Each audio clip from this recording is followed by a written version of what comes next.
don't know. Okay. Oh, here we go. We're rolling, I guess. We're rolling. I don't know how that happened, but we're rolling. Woo! Welcome to Fantasy Hello. Sports Addicts Anonymous. Hi. Yeah. My name's Tom. I'm a fantasy sports addict, and we got a little podcast here last week. Was it last week or?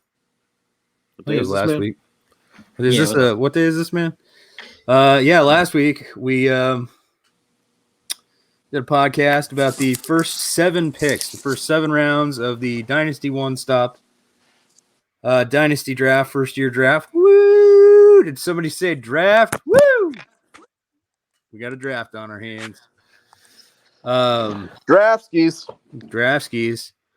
And we're way past that now. Like it was going just kind of and then like right around the midpoint of the draft, it was like just boom, boom, boom, boom. We were hitting like 4-6 picks a day, depending on which end of the draft you were on when it started.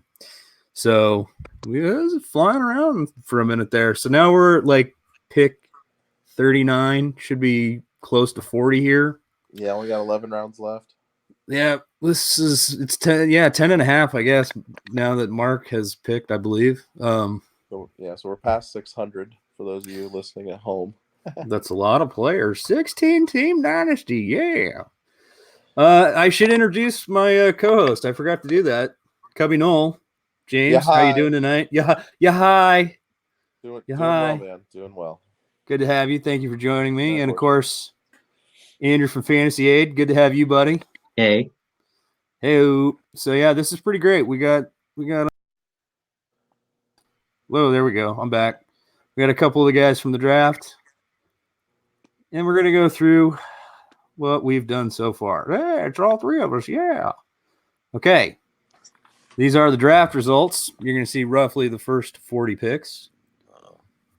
And let's just go through it. We were kind of looking at what the results are so far. I was talking about half and half guys in the last podcast, teams that were doing half prospects or half young players, and then like just, also some vets, but like weird mixes of those kinds of things.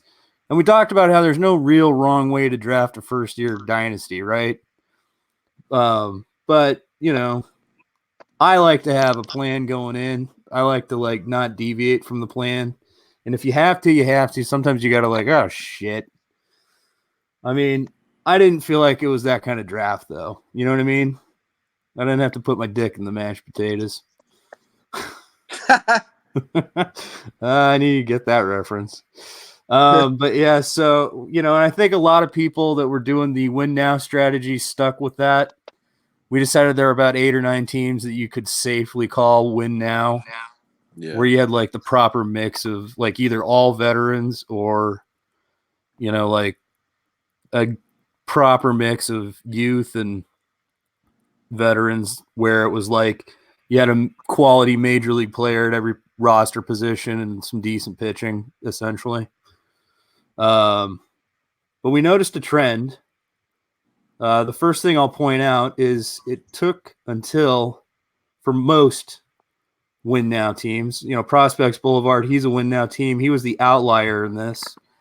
He selected his first 2 prospects, round 11, round 13, obviously with Blade and O'Neill Cruz there. And the Blade pick, wow, I was like, whoa. I mean, obviously a player I like and I won't have wanted, but not to happen to me. But what we noticed with some of the other standout win now teams, touchscreen sucks. All the way down here, we got Mike L, and Pepsi Pete. Oh, there's the slapdicks. We don't look at them. They throw the whole. They're skewing everything. So here we are. Okay, so we noticed this one little specific trend, in that I believe it was round 18 is when a lot of these like really heavy win now teams selected their first prospect.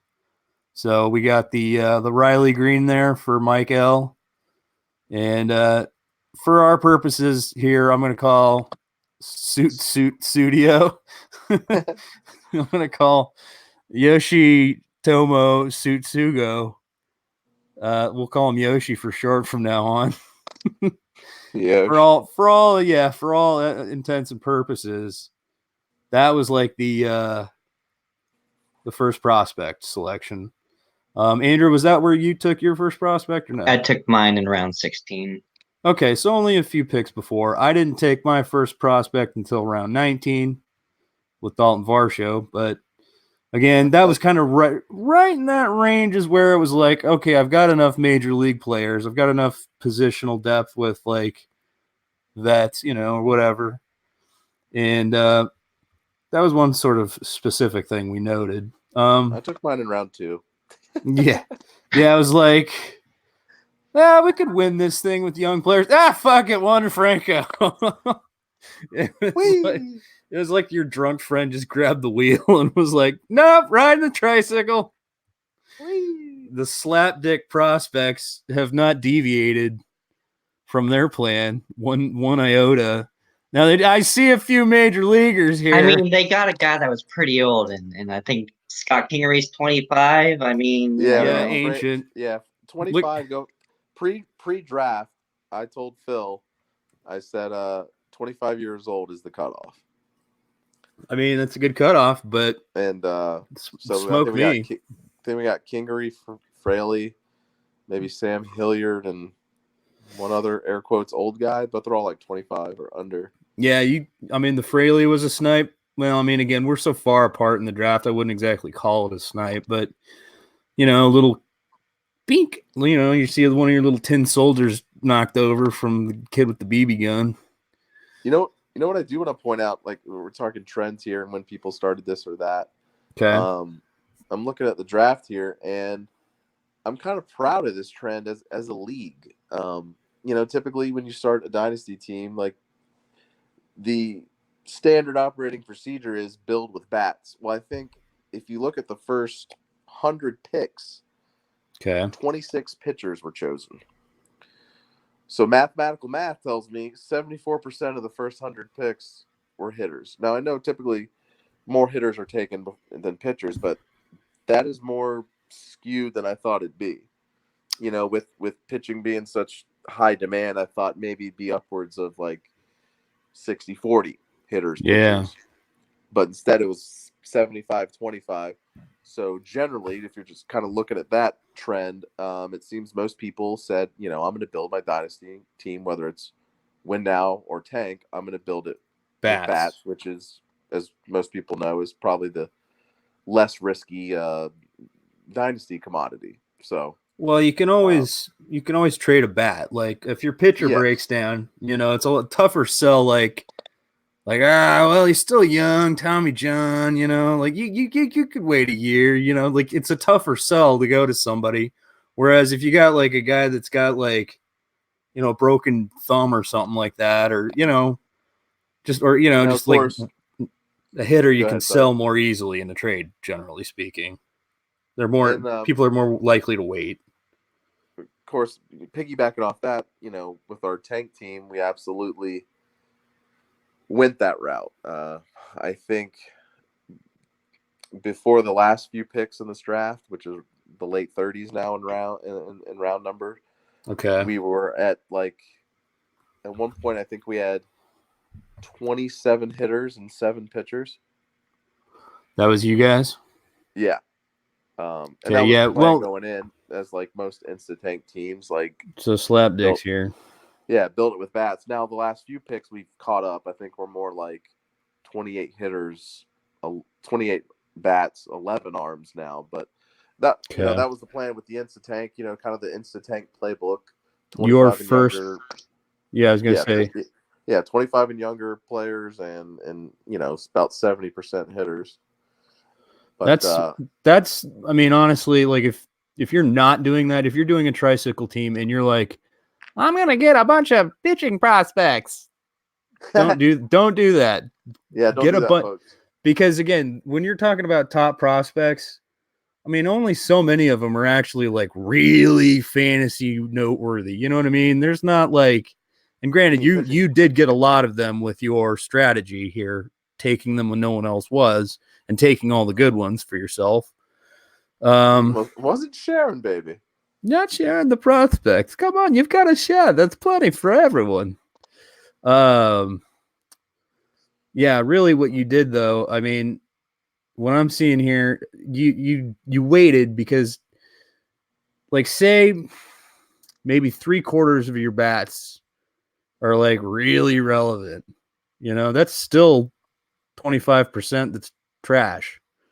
And you don't want that, like with your pitching prospects, I'd say it's more of a 50-50 roll the dice. But realistically, the hope that me and Phil have discussed is, let's say we go 35 bats, 15 arms. Mm-hmm. We're lucky if 17 of those 35 bats turn into something.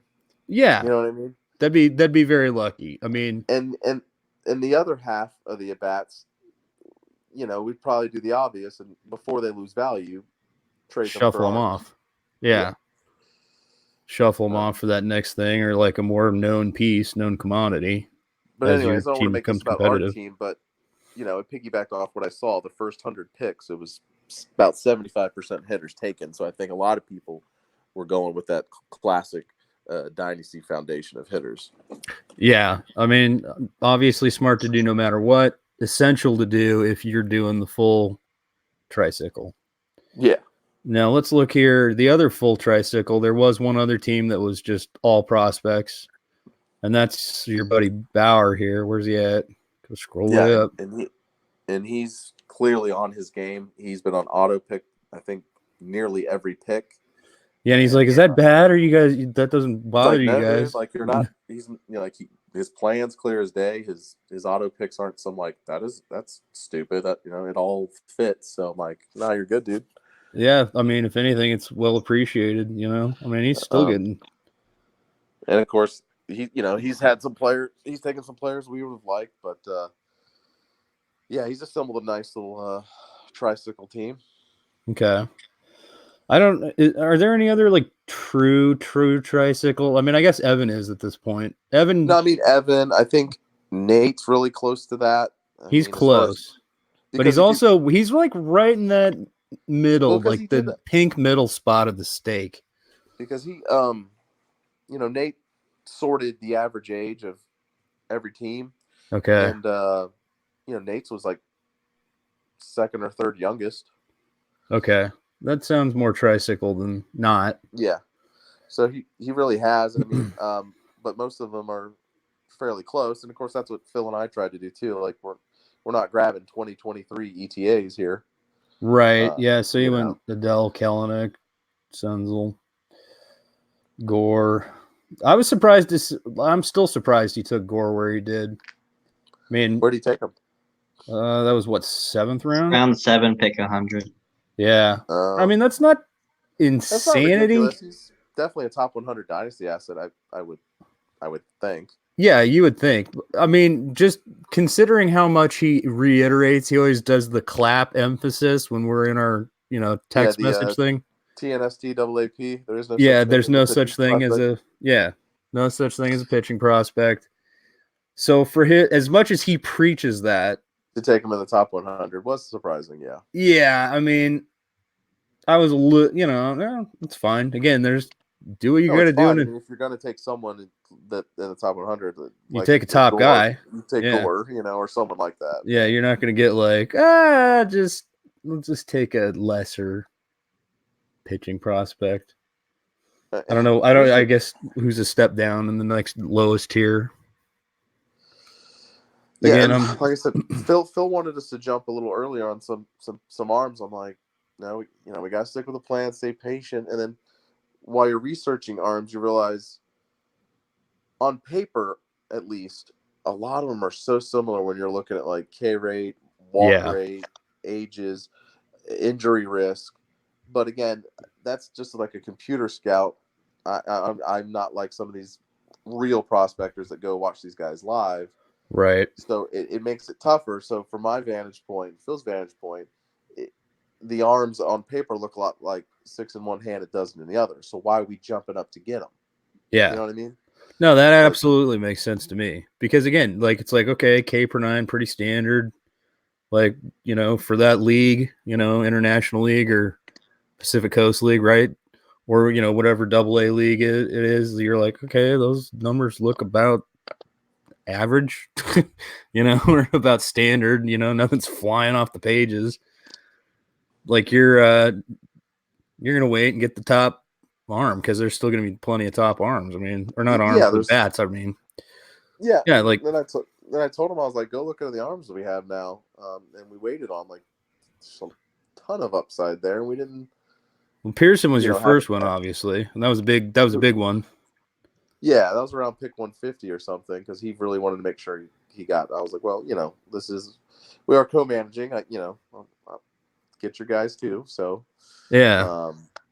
But generally, we really waited later for many of them. Just try to pick our spots. What was it we were talking about with Nate earlier? You did the Philadelphia quadfecta or whatever. Oh, the Philly quartet. Yeah, yeah, the quartet. Well, there's a lot of talk of Bryant, the Phillies trade, and stuff like that. And so I think Baseball America or Baseball Prospectus had the Phillies top 4 as like Baum, Spencer Howard, Stott, and Morales. Yeah, I see. So yeah. We just happened to draft all 4 of them. Yeah, Morales was another one of those guys you rifled away from me. Let's let's talk about Evan real quick because again, Evan, I don't think he actually thought we were criticizing his team necessarily. No, in fact, I sent him a DM the other night, a few nights ago, and I told him I really liked that he decided to flip the switch to youth because. Well, when he did, it was the right time. If he had waited, squad, he's got a lot of high-end talent. Yeah, if he hadn't flipped when he did, this would have been a much bigger disaster. Like if you decided to switch over like round 10, you might as well have just stayed win now. Well, yeah. Well, I won't list his whole team, but we'll just kind of start early on. It seemed like first couple picks, he's getting his win now base. Arenado, Alonso, Paddock, Nola. Yeah. Okay. 2 bats, 2 arms. They're all major leaguers. Yeah, you got your corners. That's got his corners, got his couple aces at the top, or at least a 1 and 2 in the rotation. And then the 5th round, he maybe inadvertently he had a patch of black and dry ice. I think that's what it was, dude. He was like, he went on a run. Slide now. he went on a run, and this is a sexy run here if you're a prospector. Marco Luciano, Rushman, Christian Robinson, Aquino's maybe not as sexy because he's a little older, but whatever. Luis Urias, he went on a little run there of youth, and then at that point, for the most part, he's like, yeah, I'm gonna go prospects here. Yeah, and then where he hasn't grabbed prospects, he's grabbed really young major leaguers, generally speaking, or guys that are pretty close. Or like I said, I told him, good job because some of these names he got in the middle rounds. Tariq Skubal, Jordan. Skubal was a nice one, yeah. Apostle, Greg Jones from Tampa, Jordan Adams. I was pissed he got the Jesus Sanchez. Yeah, Aaron Bracho or Bracho. I swear Cleveland has middle infield prospects for days. You can't go wrong with any of them, seems like. Yeah. But yeah, I thought he did a good job. It's all right, I'm flipping it, and I'm just, for the most part, he's stuck with it. So and he's made a trade with Nate. That was one of the things he did to get, move up and down a couple places. So his team is not going to win in 2020, and it's not 1,000% tricycle, but it's close enough. And the most important part is he has a ton of dynasty bullets to make moves. Yes. So absolutely. I mean, I still wonder, what do you do if you have an Arenado in this situation? Because now he's nobody's going to. You trade him. You obviously you trade him, but everybody knows you're going to trade him. Everybody knows the age of Arenado. You might not trade him off season, but you'll get someone to pay come the deadline. That would be the best time to do it, is at the deadline, honestly. Hey, or if you see somebody gets a major injury at third base, say you're trying to make a run at the title, we'll throw up some prospects. Yeah. I mean, at the beginning of the season, though, everybody knows you got to trade Arenado, and they're like, you know. So then, like, league-wide prices are a little lower than you'd expect, you know. I mean, he's obviously not moving Alonso. Alonso fits fine. Nola's another guy you could kind of sit on the fence with. I mean, I still might trade him, but right, just get a couple of like tippy top prospects, like pitching prospects for him or something, or maybe like one bat and one pitching prospect. I don't know, like just but like high end. If that's what you're looking for. Yeah. So you know, like again, like for all of a sudden, like rapidly shifting direction. You know, it's no longer a half and half team. It's a tricycle team. Andrew, were there any teams jumping out at you? I mean, I'm more looking at the win now teams and the prospect teams, and I Okay, mean, because you consider yourself a win now team, right? yeah. Okay. I can't decide. I mean, I think Pete has the more complete team, Pepsi Pete, but Yeah. Mike Luke has some great pitching too. Strasburg, Scherzer, Morton, and I think those are the only really two win now teams that have like good enough rotations that they're going to be on the top at the end of the year. Yeah. I mean, the pitching they have is really where. I mean, again, it's old, so it could be a little brittle or fragile. You know, I mean, Kluber getting hurt, fair odds given recent track record, right? Yeah, or traded. Well, which could be a boost to value or a hindrance. Kershaw, we know he's brittle. I mean, just look how like the youngest player on his team is like Trey Turner and Aaron Judge. Well, yeah, dude, it was like just a couple days ago when Nate ran the average ages of all the teams. His average age for his team was 31. 31, okay. So like, yeah, he's gotta win now. And he's kind of done what I started to do in the middle to late rounds. It's like, all right, start shuffling in a few prospects here and there. Yeah. Yeah. But that's what I think. That's what it looks like. You know, Mike did as well. But yeah, when you've got yeah, I mean, these are small teams. There's some risk involved here, but not death risk or anything. So I don't know, Evan, if you're listening, Nola, I'll be looking at Nola for my win now. Yeah, I'm curious, because you've got a couple of nice. I mean, yeah, Giolito was a guy I might have thought would last. I knew you would go Luzardo. I mean, that really shot Nathan in the ass. But then you're Urias, not bad. You know, I mean, you're kind of like me. You've got a little bit of, pitching a little bit stress. of both. I get it's a lot of youth, and a lot of my starters are gonna have inning limits this year. Yeah. But if everything goes right, it's a great team. It's got a lot of upside, but there's a lot of big downside guys like Buxton. You know, what is he finally gonna ever put it all together, kind of thing. Well, how long is Buttskin out because he's injured, right? I believe he should be healthy to start the season. Oh no! He did have shoulder surgery. I forgot about that. Yeah, I thought he's missing a month or something, at least a month. I'm not sure. Estimated recovery time 6 months. His contract says it's unclear if he'll be ready for the start of spring training. Okay, all right. So probably a little delay. You know, just unless he really gets in enough time in spring. Yeah, I started getting real greasy with the vets. Oh man, once some of these. That's what I should have done. Well, once I was seeing all the prospects I really would have wanted if I was for a prospect. I was like, okay, no, nose down, keep focused. But yeah, getting real greasy with Darvish, even though the K rate's back and it looks like he's back to his former self. Darvish should be pretty nice. Donaldson.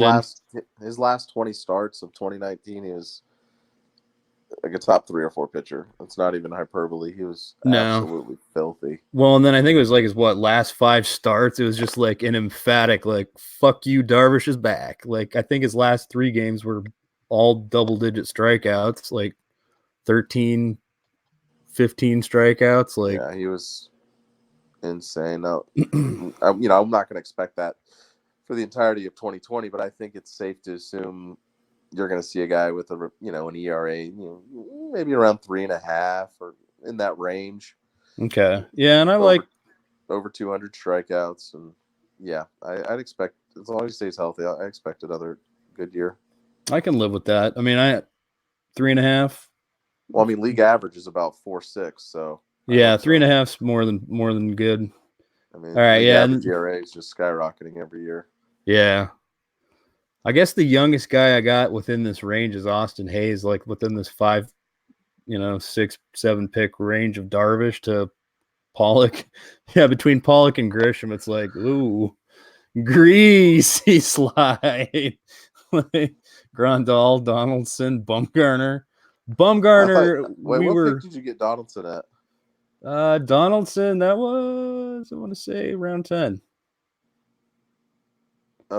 He was like the last big bat, like still sitting there, like quality big bat.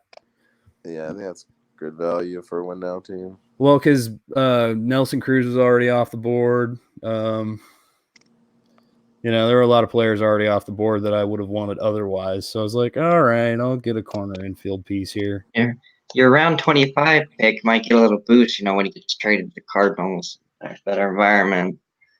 Who are we talking about here? Price. Oh, Price. Yeah. You know what? Honestly, like David Price, as late as I got him, I'm like willing to take that risk. Oh yeah, 389. Yeah.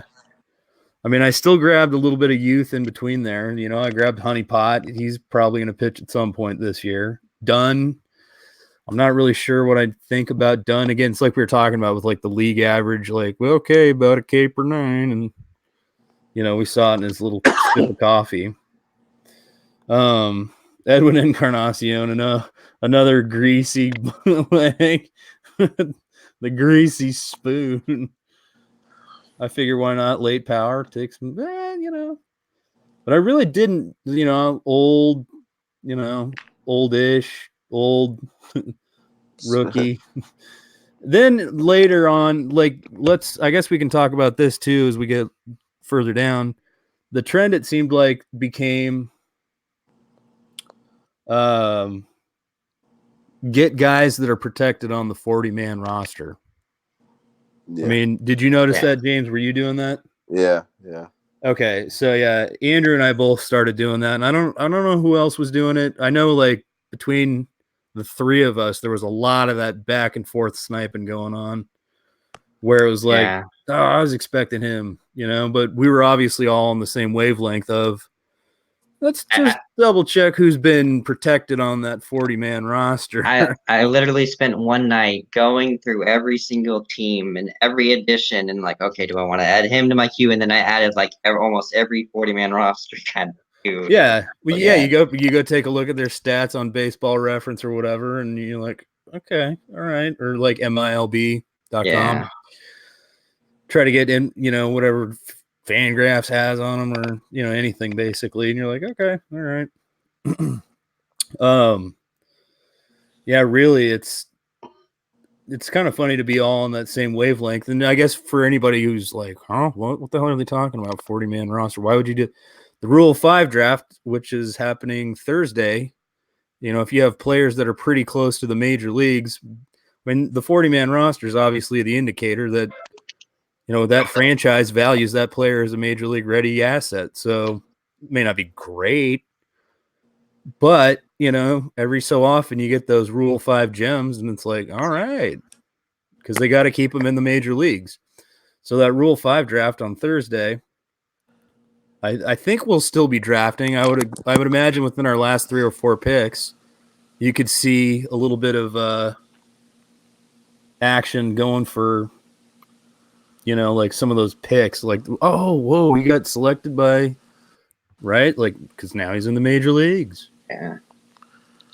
I mean, That's kind of going to be my plan. Look at this. My last pick, John Lester, because it's like, all right, Lester the molester. Talk about a greasy slide. I mean, look how far he fell. Like we were talking about, Nate and I were talking about, he's like, are you seriously not going to draft Nick Ahmed? I was like, I don't know. I mean, I might, depending on where he goes. And he went, what, 5 picks in front of me? Okay, that made sense. Nope, no more Ahmed. So, Nate's raving about he's projected for 19 home runs. I'm like, does that even register with a really low OPS and a really low on base percentage? Like, does that even register on, like, you know what I mean? Like, I don't even know if I could sub that in.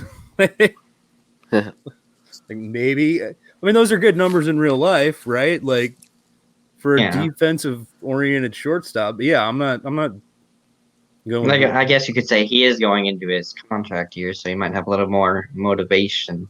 That's never been his thing, though. Like, I think, honestly, it was just, he got to hit relatively in the middle portion of the lineup compared to, like, most years. Plus, the Diamondbacks' offense was ridiculous last year. I mean, you had guys having career years all over the place. And, of course, manager's kind of a wild man when it comes to setting the lineup. But, like, I mean, Ahmed, I think the increase in home runs is directly related to the live ball that we're seeing now. And if they get rid of the live ball and it's a dead ball again next year, well, I would say that 19 home runs is not going to be 19 home runs. Probably not. Right? Probably not. I mean, again, I'd have to look at the deeper numbers, to like. Speaking of greasy slides, can you highlight Mike Luke's team? Okay, let's slide over. Sliding all the way over to the end here. Yeah, we got him on the end here. Okay, you got it there. Yep. How far? Okay, yeah, how far down? No, you don't have to go all the way far down. That's fine. I'm just saying, like, this is another win now team that there's just no nonsense. Like, you look at his first, 10 picks, just a good foundation for a win now team. Devers, Harper, Springer. I mean, those 3 hitters, you're knocking out every category except for maybe steals. But even steals, you're sprinkling a little bit with Harper, Springer. I think Devers quietly had like 10 steals. Yeah. Then he goes Mad Max, which I'm actually surprised. Like 49. Like I thought maybe he'd fall further, but whatever. Yeah. Gets Rizzo with more OBP. Gets his SB2 in Strasburg. Then gets a little youth that should get plenty of at bats in Keyboom. Then Dahl, Morton, his SB3. Yeah. And then Nelly gets some more OBP and power. He grabbed a lot of my on base percentage guys for sure. Like LeMahieu, Turner. Yeah, and you just go through. There's some more guys like Turner's always. He doesn't usually gets hurt. He might only play 115 games, but what he gives you when he's there, he's gonna fill the stat box. The cookie pick was nice. Back. And of course, he has the hardest working player in MLB. Who? C-Mart? Tommy Edman. Oh, Tommy Edman. Oh yeah, little Tommy Edman. The Tommy, hey Tommy. And then then the middle rounds he starts. Okay, I'm gonna grab a little piece of Estevan Florial, little Dubon piece. So like he's starting to wander Javier. So he's getting a little prospects, but and then he goes back to what he's doing. A good win now team. I mean, he's maybe could probably use some more win now speed. It looks like, but beyond that, he's got enough pitching, OBP, and power. And, yeah. So he'll be in the mix. He'll probably be a top 5 team in 2020. Well, and what I'm seeing here is it looks like Pete kind of did the same thing. Like he's got his little sprinkle of prospects. Now, if we slide all the way back over, speaking of prospects, Prospects Boulevard, we mentioned, was the first win now team to start grabbing prospects in round 11 and 13. Obviously, with like we said with Bleday and Cruz, that's it. That's the only prospect he's drafted. After those 2 prospects, he's just like. Vets. Yeah, I mean, I'm good. And I mean, obviously you can't play them all, but it's just that depth chart kind of mentality. And then, you got a handful of guys you think are going to be studs. So, like you got a couple of your favorite prospects. And who knows? Like, he is Prospects Boulevard, so if his prospects knowledge is really ridiculously deep, he's probably just laying in the weeds. We're all gonna be like scratching our butts and scratching our heads and twisting our stash off. Like, do I want this low A guy, or do I want that low A guy? And he's gonna be like, yoink, yoink, yoink. I mean, there's always that possibility. One interesting thing with one of his picks is it's just a contrast from a Dynasty League drafting last year and a Dynasty League drafting this year. Kikuchi at 577. This Kikuchi's bourbon. Yeah. Yeah. I mean, we joked about that a lot last year. Like, oh, hey, my Kikuchi's bourbon. I mean, that would be like he was one of the worst qualified starting pitchers last year. He really was. I think he had horrible. Like 2 or 3 good starts. I think like quality bad. Starts, if that. Yeah, it wasn't good. I do like rolling the dice 513 on Garrett Richards because why not? Yeah. I mean, that does have. Man, I remember you were liking him for. Yeah, 2 years ago I was all over him like for another rebound, but I finally gave up. Yeah, it's like how many times can you wait for a guy to rebound? Yeah, last year I gave up. I'm like, yeah, I'm done with Garrett Richards. He's dead to me. I was gonna say that reminds me. Maybe I need to go sniffing around Matt Harvey. Like, Fat Harvey. See where Fat Harvey's at. Oh God, I wonder if he's gotten even a spring training invitation from anybody. Isn't he with He was with the Angels. I know he joined Oakland last year. I don't know like the Angels flushed him down the toilet. How many teams had him last year? 2 or 3 at least. Definitely 2, if not 3 or 4. I can't remember exactly, but yeah, the Angels flushed him like a steaming turd, and Oakland was like, "Hey, you can't pitch with their rotation. You know you're bad." Mm-hmm. Yeah. Now, here's a team that I didn't notice they did this. Twitterless Dave. Twitterless. Oh yeah, I wanted to talk about his team. I like his team. Remember what I was talking about earlier? The first 100 picks is 75% bats. Yeah. He's not the complete opposite, but he's close to it. 19 of his 39 picks are pitchers. Wow. So basically half of his picks are pitchers.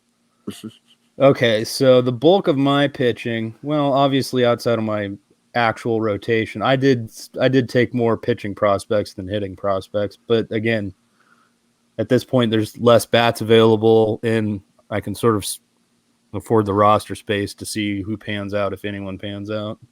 Now some of these arms you have are upside for days and highly talented. I mean, he took Whitley, Fried, Manning, McKay. Who else you got here? Canning, Liberatore, Logan Gilbert, Bubick, Kyle Wright. But that Ethan put Hankins.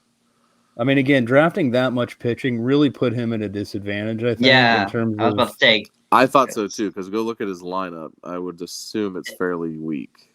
His batting lineup is good enough to compete, but the pitching, even though he drafted, most of those guys aren't gonna see time this year, or if they are, it's very limited.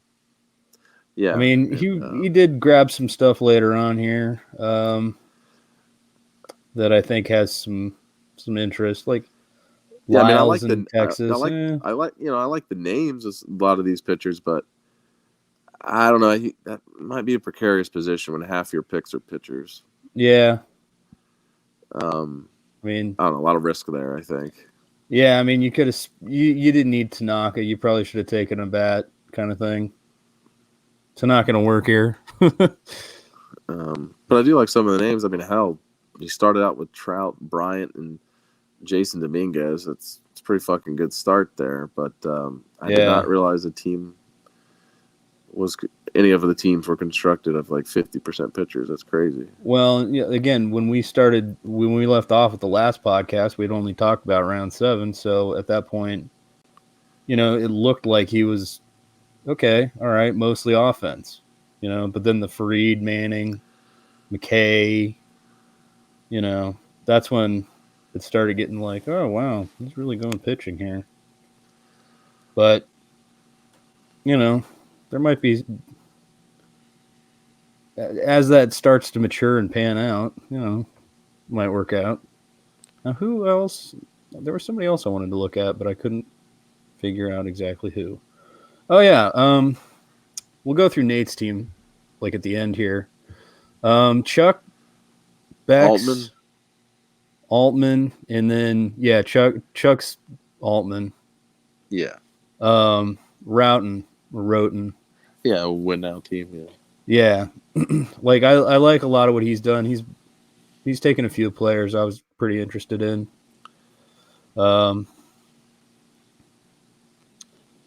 Yeah, the Granke was one. Okay. So remember we were talking about that. I was trying to debate with you at the time, like, oh, I don't know, Bumgarner or Robbie Ray. Like, well, that solved that, right? Like I took Bumgarner, 2 picks later, he takes Ray. Okay. So it really, and I think you even said really like, shit, roll a dice or something, because flip a coin, because like you're gonna get strikeouts out of Ray, but you get the bad ratios. Bumgarner, you got the injury risk and just diminished results. I did like the value he got out of Gray. Like I know on a lot of dynasty lists, Which Gray? there's some Sonny. Okay. Sonny. We'll pick 167. Yeah. I know some dynasty lists probably have him outside the top 200, but I guess those folks just aren't buying back into his rebound. Like they don't buy the. He made, I've said it before, but he made tangible changes. He started going to his slider more. He got his old pitching coach back from Vanderbilt, and he's still just. I think he's under 30. He's 28, 29. He's 30.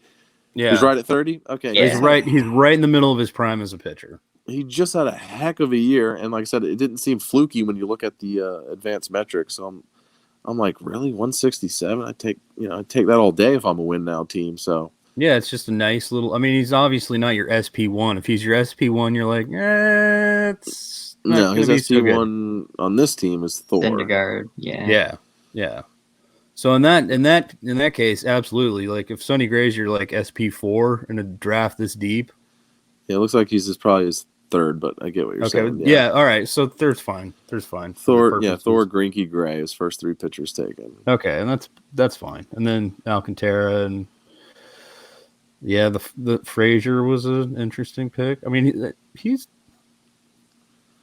got a very good little setup here. I mean, again, Quintana, not creep can roll. It's not sexy, but he's the guy that took again, this is pick 500, so I'm not going to clown it because it's like a free pick essentially. Yeah, he took Votto 506. Yeah, and then he's like, yeah, you want to trade Votto? Trade for Votto? Yeah, now most of us think Votto's done, but at 506 and if there's any, league, God forbid, he only hits you 18 homers, but his OBP's 390. Okay, yeah, that'll play. Yeah, if there's anything left in that. It's a daily league, sub him in when he's hot, that type of thing. But yeah, where Votto would have went in this draft just a year ago, or hell, even 2 years ago. Yeah, he'd be much higher. Yes, he'd probably be like 2 years ago. He'd probably be top 10 top rounds. 150. Yeah, sounds about right. Yeah, I mean, and then he's gotten it fairly right with some of the later picks. Like, I don't know, I'm not a Keuchel guy, but like, I picked 602. I mean, like, fuck.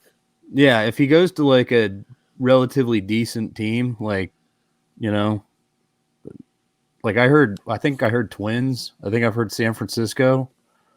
I've heard Cubs, which I'm like, no, we already have like 2 Keuchels in the rotation. That's not a situation you want as a Cubs fan. But certain teams like the Twins or, the Giants, obviously pitching an Oracle would be good. But like the Twins, that's a win now team. You're going to get probably similar ratios to what you're seeing, but wins, the starter wins like we talked about as being a specific stat. Yeah, it's not just wins. This isn't just bulk wins. A reminder, these are starter wins. So your pitcher has to go 5 innings and and as I'm saying, like his 2 of his last 3 picks, he picked Britton and Hicks.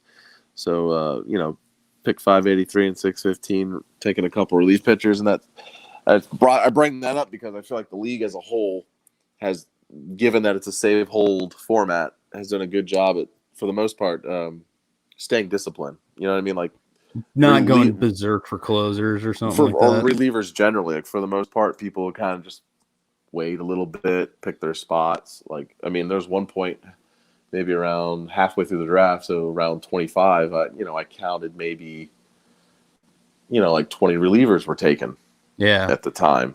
So, like, not even one per team halfway through the draft. Now people are starting to like, okay, now it's time, especially if I'm a win now team. Well, if you look at that round 37 specifically, we've got Ginkel, Colome, right? My Baez, Britton, Corbin Burns, Amir Garrett, Yeah, and that, like I said, appears now's to the be time if you're a win now team, but it's a nice little round to I'll get a little bench reliever there, see what happens. Maybe I got a ratios guy or a holds guy.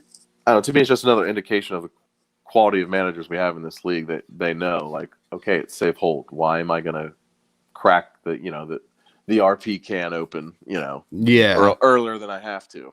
Yeah, you'll notice. I mean, there are certain trends here with certain styles of teams. Absolutely. Yeah, and if you haven't found this yet, if you're like, I haven't seen the draft results. I think most people are fairly familiar with the Fantrax setup, but you click that little eyeglass on top of the thing where it says draft results above the players listed on your team there in the draft room. And you'll get a little window here, and you can sort it by round, grid, position, however you like. Even by team, but color, the grid, I like the color. Let's see. Let's talk about catchers. I believe I was the outlier with getting sloppy with catchers.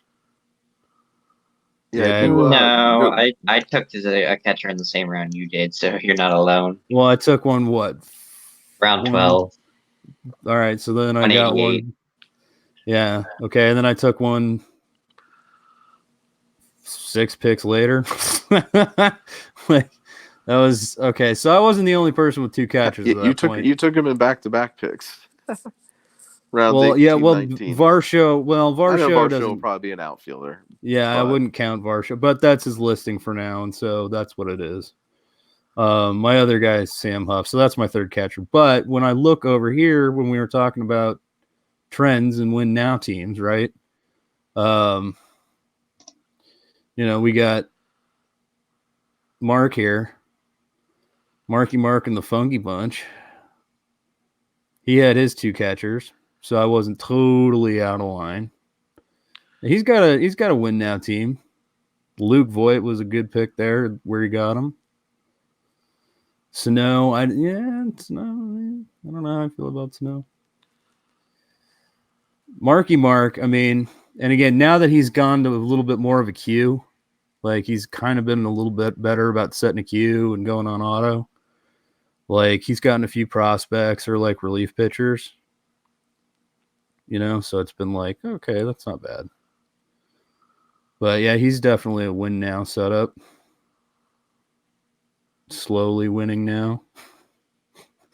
Okay, Chuck and then Route. Let's talk about them real quick. Have we hit anybody that we need? Did we miss anybody that we wanted to hit? Let me breeze through here real quick. Okay. Chuck, definitely win now. He didn't start grabbing prospects for, I believe. He was really disciplined as well. Okay, round 26 looks like his first prospect is, if I'm not mistaken. Damn. That's pretty damn disciplined. Yeah. He's got a lot of players I like too. Well, James Karinchak, he was setting up last year. Yeah, all these players are vets. Damn. Yeah, he's okay. So, yeah, Chuck's absolutely a win now team. You got to put him in that top 5, I think, just based on how disciplined he was, where he was not drafting any prospects. Bex again was a little more mix and match, but with with some purpose and, players that you're going to see this year for sure. Well, maybe we can be on teams. Maybe we could scroll around here and see if you can find maybe a pick you thought had the most value is like, whoa, or a pick you're like, wow, I can't believe that someone went that early. So I don't know if you just want to look around, but I'm looking around here. Okay, that like early. Biggest surprises here. I'll give you one big surprise, and I mean, in a dynasty, it's hard to be surprised. well, I will say that. I mean, this pick surprised me, and I don't want to sound like I'm making fun here. Whatever, no one's perfect, and right. This is a good player, but I remember this one happened at the time. Pick number 70, Jorge Polanco. Oh yeah, yeah. And that was one of the biggest surprises to me early on. I'm like, Jorge Polanco, 70th overall? Like, okay. Who drafted him? Matt Bishfat. Okay. That was one that stood out to me early on that threw me off. For the most part, especially early on, I was like, yep. No brainer. He took Gallon earlier than I expected to. But then again, I mean, when you think about so maybe he's thinking Polanco would be a hotter commodity, and he's just thinking I got to get it before somebody else jumps on it. He's got the Montes, the Gallon. Gallon, I felt like was at least 2 rounds early. But again, it's Dynasty, so you can't. It's hard to say. It would almost have to be like a vet that you thought went way too early or way too late. When you're talking about young players, it's tough to be critical in a dynasty I guess draft. Mine, and maybe I'm a little too low on him, but I don't know. Benintendi, 65. I mean, do we know what he is at this point? Just kind of an average guy. We do. Hard. I mean, it's better than where he was going just a year. The previous 2 seasons. I mean, he was what, top 30 previously. Yeah. So I mean, he slid a little bit. I think he's definitely top 100 still. But yeah, 65. I don't know. I don't know. Jack of all trades type of guy. I don't know. Yeah.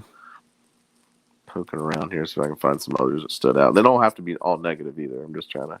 Yeah, it's not. Again, it's not intended to be negative per se. It's just like, what did you notice?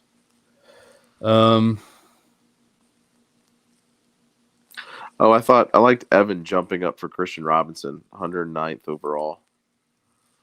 Yeah, that had to happen though. Yeah, I mean, there was a bunch of people lined up, waiting to pull that trigger, but that just kind of shows the helium he's getting when he's still a couple of years away, and he went 109th overall. Yeah.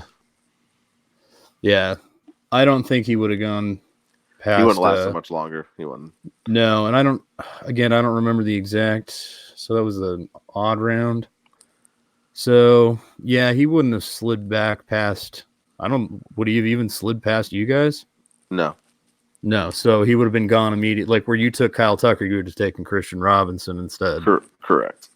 Okay, so yeah, that was the time to select. Yep. Congratulations, you did good. Yeah. You did well. Good job, Evan. All right, I'm trying to think of just a vet where I'm like, or why'd you draft him at all? Maybe even I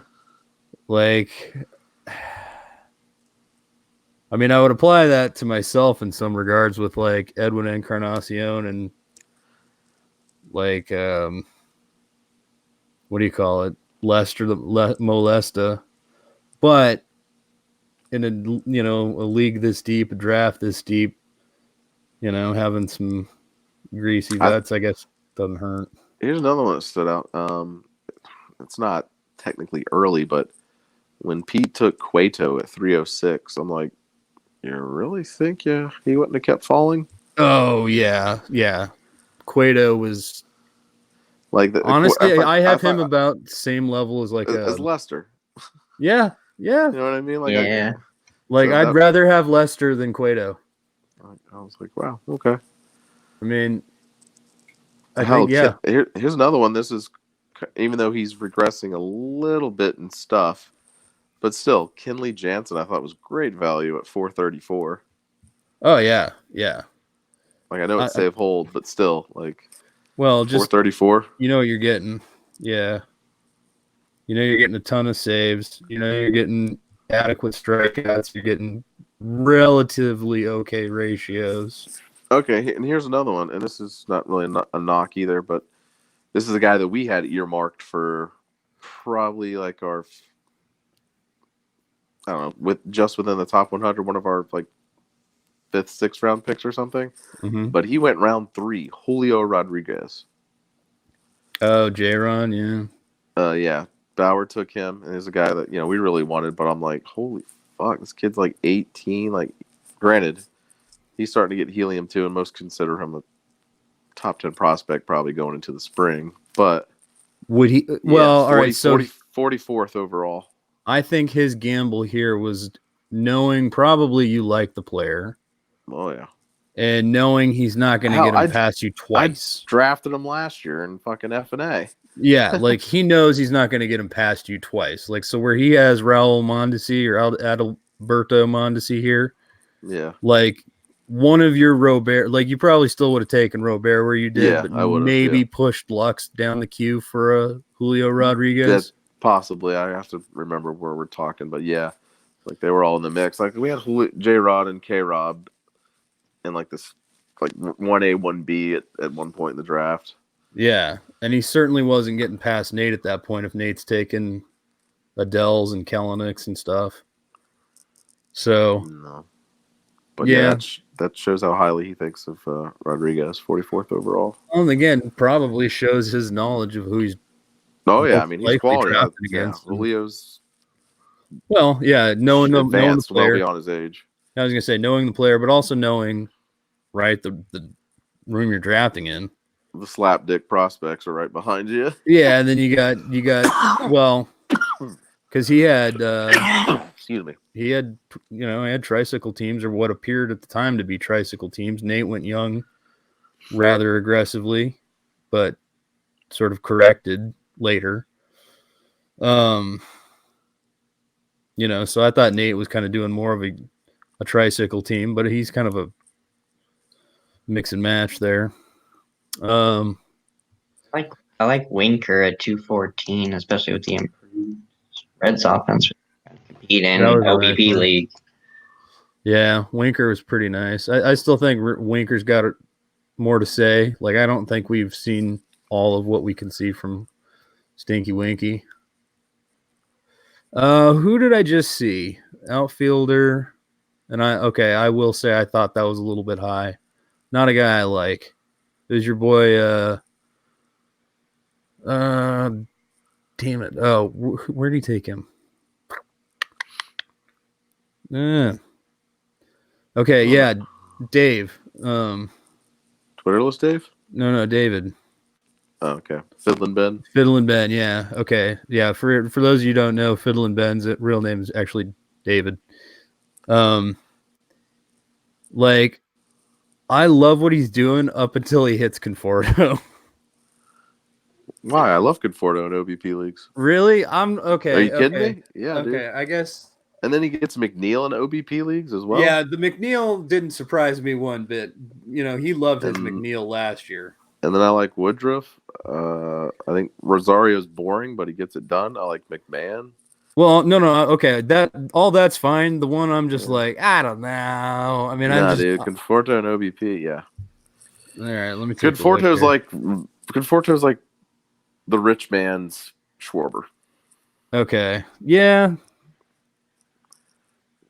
I'd rather have Schwarber like 50 picks later, but whatever. Okay. Yeah, all right. His numbers were better than I expected last year. I guess I'm just not a fan of Conforto for whatever reason. Yeah, in OBP leagues, yeah, he's okay. Yeah, definitely you'll top take 100. That. All right. I won't argue that too much. I mean, again, it's just they just got too Metsy all of a sudden. Too Metsy. Too Metsy. I don't know. I mean, there's not I'm on deck. All right. All right, another pick before you go to sleep, baby. Oh yeah, I'm a I guess DM. also LeMahieu at 176. I thought he fell. I was gonna select him earlier, but I didn't. Yeah. Well, I think LeMahieu was that guy that we all were like, yeah, I got to make sure I get him, or I'd really like to get him. But every time you want to grab him, there's still something else. You're like, but I Yeah. got to get that. I got to get that, Like, I wanted LeMahieu a lot myself. And, like the back-to-back there, however that worked out, Moustakas LeMahieu, that was really like, I felt like I'd been hit. I screamed out, "I'm hit!" Oh god, do I even have a second baseman? Yes, I do actually, but I don't have him plugged in there. I don't know who I have set at second base right now. Marte. Okay, so Marte, but he's okay. See, he's listed more as a center fielder, though, I guess, based on Fantrax's designations, and he actually split enough time that it's kind of either or. Yeah. Yeah, everybody grabbed second baseman, and I was like, damn it, okay. I figured I'd have to that again, that's why I really wanted LeMahieu, because I was like, gotta get that on base, second base. Didn't work out. We lose our Cubby. Is Cubby still with us? No, I'm here. Okay. I'm looking at players I'm gonna pick. Okay. Beg him on apart. depth, but hopefully Evan hops in real quick. Okay. Hopefully he does. I think I'm gonna go for our second catcher. Where did Franmil Reyes, what's his total overall? 80. What was his? Let's see. Took him. Where did he go? Nathan took him. Well, I know Nathan took him, but what pick number is that? 132. 132. Okay. Yeah, for 37 home runs, I suppose that's not too bad. I don't love the on base percentage. He's, again, higher slugging percentage makes up for it, but pardon me. Oh god, terrible. My brains are coming out. Yeah, the Franmil with the on base shrinkage. Okay, here's another guy that, like, I think we kind of know who he is. I mean, Who's that? Mazzara. Oh, I mean, yeah, Nate. Mazzara is like Nate's new profile. Yeah. Okay. Yeah, Like, he's the guy he just keeps pumping away at. He won't give up. I mean, he still has some decent skill sets when you look under the hood, but I think he's had 4 full seasons. Because I texted Nate this earlier today. 4 full seasons, and he hasn't had a WAR above 1. Wow. In any of those. Okay. Yeah, you'd think that would start to rise or sort of at least flash. And then I think he's hit basically 20 home runs every year. I think at least 2 or 3 of those was right at 20. But when taking a cursory glance, I was like, well, I think maybe the biggest issue with him, for a guy that does, I think, hit the ball pretty hard, is his pull percentage. He has a career pull percentage of about 36. Okay. And for reference, when I looked up the top 30 home run hitters for 2019, I think only 1 or 2 of them had a pull percentage below 37, and 24 of the top 30 home run hitters in 2019 had a pull percentage of at least 40%. So he needs to stop pushing the ball, stop spraying the ball. He needs to make an adjustment. adjustment. He just needs to start pulling a little more. Yeah, and just pull it down the line. I mean, yeah, you hit the ball hard, you can pull it. You're probably gonna hit more ding dongs. I mean, Didi Gregorius is a prime example of that. Yeah, going to Philly, he pulls it constantly. That doesn't make you a great hitter, but like if he wants to tap into that power, probably you got to start pulling the ball a little more, buddy. Well, when you look at his numbers, 19 home runs last year. He got a relatively full plate of at bats there with 429. But yeah, 19 home runs and like middling runs and RBIs. Yeah, I mean, I don't get the Mazzara love. I'm just not until he, maybe you can get in at the bottom floor and he makes the adjustment, and then suddenly you're looking like a genius. But yeah, you're like, all right, that 19 home runs turns into 35, 40. he But clearly yeah, needs to make an adjustment. it's And I like don't we were know what it talking about is. with I don't know if Ahmed. it's changing his stance, opening up, dropping his hands. I don't know what it is, but Yeah. Well, he's like got to make something change because he does. said, I think he does hit the ball hard if I recall, but just doesn't it's hit just it not. pulling enough. And yeah, I Yeah, think it's he not might getting be on the pulled. ground too much. Yeah. I mean, if you could improve pitch selection, walk a little bit more. I mean, the strikeouts and the average, like those become more of a liability if he's pulling more and hitting for more power. But again, if he can make up for it with walks. Yeah, Mazars, that's Nate's new profile for sure. I don't know. Yeah, and then of course him and I went tit for tat on like Cubs prospects. Like he took Brennan Davis, a little before I wanted to, and then he got Braylon Marquez. Okay. As well, but I did get Rotorer before him, so that was nice. Roto-Rooter. Yeah, you guys were going back and forth. I remember the group text there where it's like, "Damn you!" And I'm like, "Oh, there must have been a Cub selected." Yeah, he was like, "Well, you took him 600, and the other one." I'm like, "This ain't the other draft play." Right? Can't count on that being the guaranteed.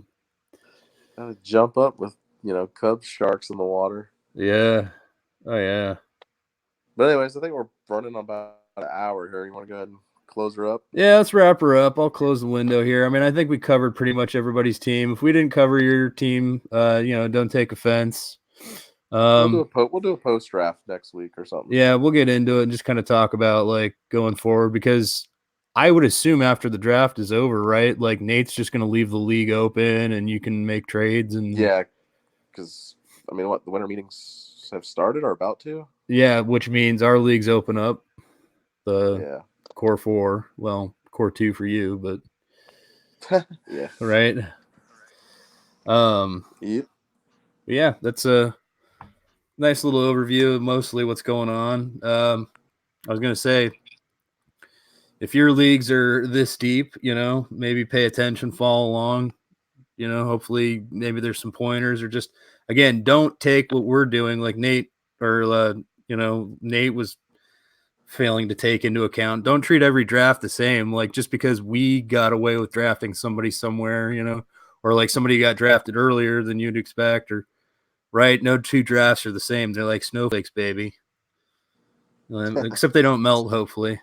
But yeah, don't be married to like, oh, well, he went pick 600 in the other draft. Yeah, that was the other draft. This is right.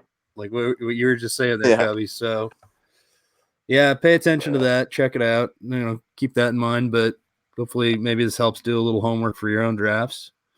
Yeah, I mean, I'm excited to see this thing play out, and we only got 10 picks left, so gonna be good. Yeah, well, today's Tuesday. I say we might finish by the weekend, maybe. I think so. Yeah, I would say we'll be done Friday, sometime, or at the very latest. That's not bad at all. I mean, that would essentially mean we did 2-week progress. 2 weeks, yeah. Yeah, like literally 800 picks. When did we start it? Or we started it early, but was it Friday that we started it, or was it? It was either over the weekend. I felt like we started like December 1st, didn't we?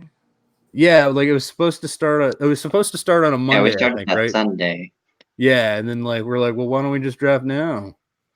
Like all true addicts, every draft, every dynasty draft. If you got everybody already in and everybody's ready to go, and well, it's a slow draft, so it's everybody's like, let's just get it going. If we start, Yeah, and then you can usually knock out. It's okay, buddy. You're pick 10. Like it's gonna be 5 hours before it gets to you. Yeah, you'll be fine. Or whatever, Yeah, but yeah, like that always happens. So this is now 2 dynasty drafts that have started a day early. So if we finish it before Sunday, that's under 2 weeks. It's nice because we filled the off season, like the Prospects 365 Experts League or whatever. That took the entirety of November. Yeah. and now this one's chewed up half of December. I mean, then you got We got- Christmas. It's like one night basically. Yeah, I and mean, you're it's in all spring just been training. condensed. We're practically at pitchers and I mean, they may as well report tomorrow, right? Like if we're drafting early, they can show up early. Yeah, you got to fill the off season somehow, right? Yeah, I think after this it'll be. Drafts. Yeah, I mean, I can't see doing any more dynasty drafts. I could see maybe. I could see maybe doing a roto, or not a roto, but like, well, a roto auction would be interesting. Like redraft though, I could see doing some redraft. I got room for maybe one fun redraft. Yeah, something good, something fun. But yeah, like one redraft and then, yeah. But I think we're all getting at a point where we're like maybe oversaturated with teams. But we'll do mocks. Everybody's going to be like, yeah, for sure. Yeah, we're gonna have to scratch the itch. Yeah. I mean, we got to practice for TGFBI in the spring. So. Oh yeah, we'll have the TGFBI mock. That's for sure. Well, hey, if you want to get in on any of these, real easy to do that. You can hit any one of us up on Twitter. You see our Twitter handles here. If you look at, our individual screens, right? Oh, Fantasy Aid, Cubby Knowles on the screen now, and then there's our Fantasy Aid. You see his little. You see my Twitter handle. It's nice. It's very nice. That's how you get in touch with us. We'll go through them at the end. Speaking of the end, I think we've come to that point of the podcast and the show. Thank you for joining us. Yeah, of course, man. Had a good time. Yeah, thank you, Andrew and Cubby, of course, for joining me. I'll just wrap it up with the Fantasy Sports Serenity Prayer and a little, business. Fantasy gods, please grant me the serenity to set my ideal lineup, courage to add drop aggressively, and wisdom, as always, to make good trades. Keep that in mind as you go into your drafts this winter and spring. Website is fantasysportsaddicts.com, the all-new and improved fantasysportsaddicts.com. Check out all the fun little features, all the articles, all the videos and podcasts all go there, and there's even some chat where you can talk to other fantasy sports players, fantasy sports addicts, whatever. We're all there from time to time. Not all the time, but from time to time. And if you want to go ahead and hit that little subscribe button if you like the podcast, leave a comment down below, set your reminders if you want to get updates when we do these live streams. That'd be great. Thank you again to my co-hosts, Andrew, Fantasy Aid 1 at Fantasy Aid 1, writer for FSAA, my website, and also Fantasy Front Office. Mm-hmm. Cubby Knoll, contributor to Fan Front Office at Cubby Knoll. Thank you. Yep, you're welcome. No problem, dude. And you guys have a good evening. We'll see you back in the draft. And tell your mom, tell your dad. Yeah. We were super rad. Woo! All right. Shut this thing down.